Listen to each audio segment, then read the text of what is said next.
Assalamu alaikum dear students. I hope you are all fine and well. So आज के हम इस lecture में जो हम चैप्टर नंबर 3 सॉल्व कर रहे थे उसकी एक्सरसाइज को, तो आज के इस चैप्टर में हम क्वेश्चन नंबर 3.10 को सॉल्व करेंगे।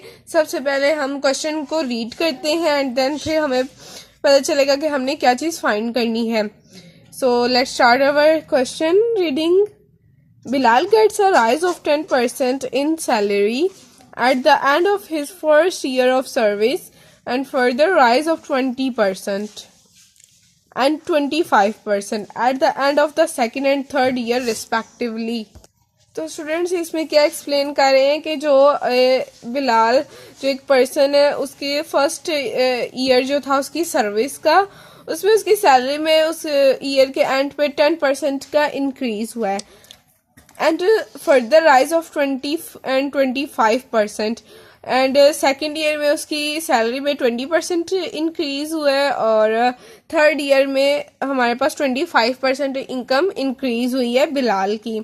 सो the raise in each case being calculated on his salary at the beginning of the year to what annual percentage increase in this equivalent. हमने परसेंटेज काउंट करनी है। इट मीन्स के हमने geometric mean को count करना है। Percentage, ratios, proportions के जो भी वर्ड यूज होते हैं वो हमारे पास ज्योमेट्रिक मीन को कैलकुलेट करने के लिए यूज होते हैं। तो अब हम अपना क्वेश्चन सॉल्व करते हैं। तो जी स्टूडेंट्स, अब हम अपना क्वेश्चन सॉल्व करना स्टार्ट करते हैं। तो सबसे पहले हम यहाँ पे सॉल्यूशन लिख लेते हैं एंड देन इसका स्टार्ट करेंगे सॉल्यूशन। हमने सबसे पहले सैलरी को, इसमें क्या कह रहे हैं, बिलाल गेट्स अ राइज तो इन्होंने बता दी कि इंक्रीज कितना हुआ था सैलरी में, बट इन्होंने सैलरी नहीं बताई कि इसमें हमारे पास सैलरी कितनी है। तो हम सैलरी को सपोज कर लेते हैं, लाइक अगर परसेंटेज का वर्ड यूज है तो हम 100 ही सपोज कर लेते हैं। Suppose the initial salary of the man. Start में फर्स्ट स्टेप में हम लिखेंगे, ये थोड़ा सा स्टेटमेंट वाला भी क्वेश्चन है इसलिए ध्यान से कीजिएगा। सपोज द इनिशियल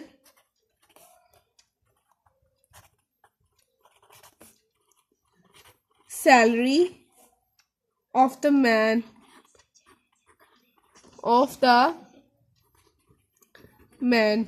ठीक है स्टूडेंट्स, यहाँ पे हमारे पास जो होगा वो 100 आ जाएगी। 100 यानी कि हमारे पास 100 रुपीज जो थी वो इनकम है हमारे पास। सेकेंड स्टेप में हम क्या करेंगे, अब हम बताएंगे, हमने सैलरी को तो सपोज कर लिया है बट अब हम इसका फर्स्ट ईयर का इंक्रीज बताएंगे। इट मीन्स कि 10% हमारे पास इंक्रीज था फर्स्ट ईयर में, तो लिख लेंगे इंक्रीज आफ्टर फर्स्ट ईयर। ठीक है,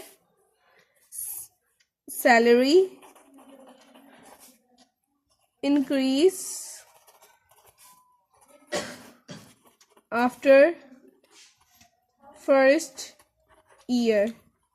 तो जी स्टूडेंट्स, यहाँ पे हमने फर्स्ट ईयर लिख लिया। तो फर्स्ट ईयर में हमारे पास सैलरी कितनी इंक्रीज हुई थी, 10%। अब हमने जब हम टोटल सैलरी 10% इंक्रीज हुई है, इट मीन्स के 10% की जगह हम 10 का यूज करेंगे। 10% को जब हम 100 में ऐड कर देंगे टोटल सैलरी को कैलकुलेट करने के लिए, तो हमारे पास जो फाइनल आंसर आ जाएगा वो 110 है। ठीक है स्टूडेंट्स, ये वहां पे हमारे पास 110 आ जाती है सैलरी।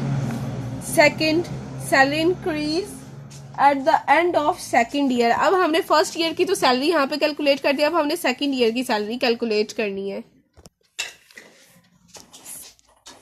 तो अब हम सेकेंड ईयर की सैलरी कैलकुलेट करते हैं। Salary increase at the end of the second year, end of the second year. Second year, तो सेकेंड ईयर में हमारे पास 20% का इंक्रीज था, तो यहाँ पे हम 100 में प्लस 20 कर देंगे।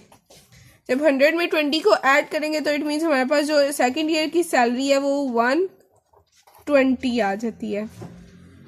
अब हम थर्ड ईयर की सैलरी को कैलकुलेट करेंगे। ये हमारे पास फर्स्ट स्टेप था, ये सेकंड स्टेप है हमारे पास, ये थर्ड स्टेप है एंड अब हम फोर्थ स्टेप करने लगे हैं। फोर्थ स्टेप में हमने इसकी थर्ड ईयर की सैलरी को बताना है। हमने फर्स्ट ईयर की भी सैलरी बता दी, सेकंड ईयर की भी सैलरी बता दी, अब हमने थर्ड ईयर की सैलरी कैलकुलेट करनी है जो कि हमारे पास है 25%। तो अब हम यहाँ पे कैलकुलेट करते हैं salary increase at the end of the third year. अब हमने थर्ड ईयर की सैलरी कैलकुलेट करनी है।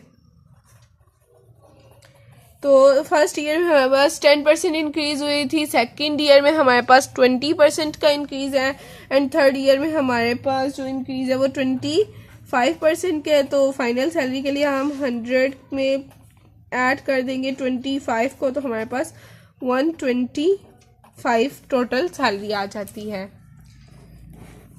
यहाँ तक तो हमारा हाफ पोर्शन अब कंप्लीट हो जाते हैं। अब हमने सेकंड मैंने जैसा कि आपको बताया था कि जहाँ पे परसेंटेज प्रोपोर्शंस के साइन यूज हो, वर्ड्स यूज हो, तो हमने ज्योमेट्रिक मीन को कैलकुलेट करना होता है। अब हमने इसके ज्योमेट्रिक मीन को कैलकुलेट करना है।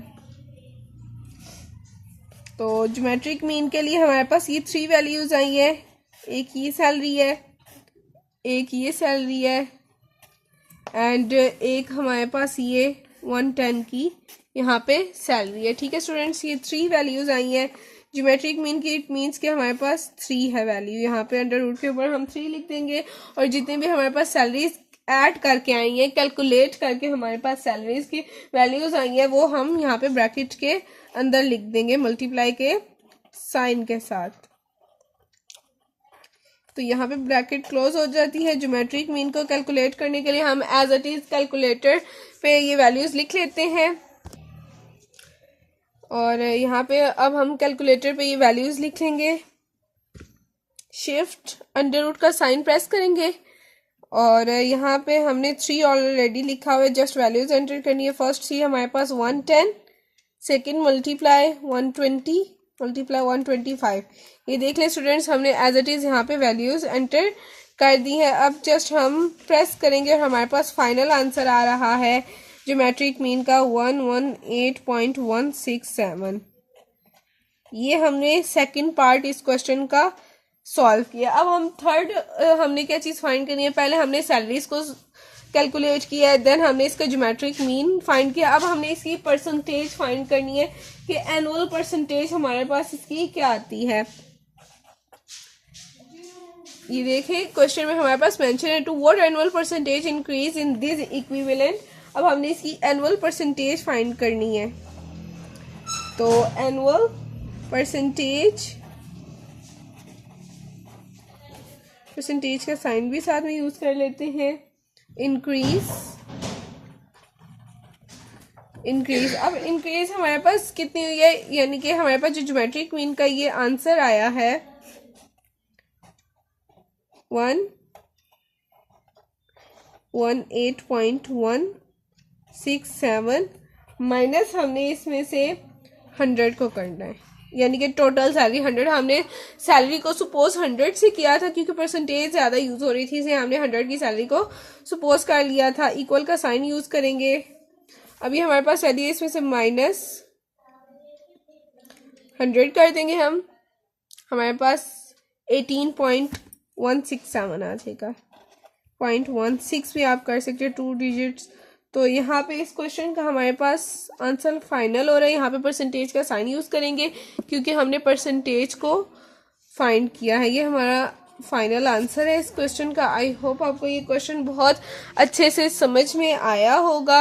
अगर आपको कोई भी डिफ़िकल्टी हो तो प्लीज़ काइंडली कमेंट सेक्शन में पूछ लिया करें, और ऐसी और ज़्यादा वीडियोस के लिए चैनल को सब्सक्राइब करें और शेयर करें ताकि दूसरे स्टूडेंट्स के लिए भी बेनिफिशियल हो। And thanks for watching. अल्लाह हाफिज़।